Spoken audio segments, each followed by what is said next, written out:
Voilà ce que j'ai écrit le 13 mai 2017, à cause d'un abrité, à cause enfermé par Satan. Léla, ce qu'elle a écrit. Écoutez bien. Je suis hospitalisée dans un CHS. Parfois je souffre, parfois j'ai peur, parfois je crois, parfois j'ai manqué à ma foi.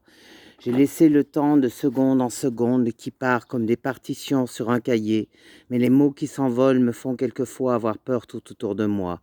Sous clé, verrouillé, privé de liberté, mais je résiste, je suis fière d'être là, pour voir ce qui se passe ici.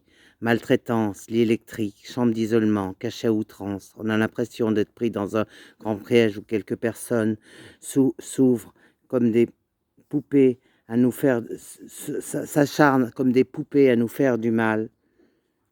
En fait, le fait est que nous sommes sous l'emprise de tyrans qui maltraitent et abusent de notre vie. Je souffre pour les autres et pour moi. Mais que faisons-nous dans cette diligence qui nous conduit vers le chemin du suicide?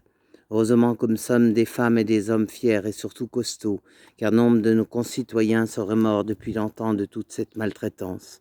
Ce qui nous tient en vie, nous les victimes, c'est de croire en Dieu. Sans cela, nous ne serions déjà effondrés, nous serions morts. Heureusement que l'Éternel nous tient, heureusement que Dieu soutient nos frissons et nos peurs. Léla.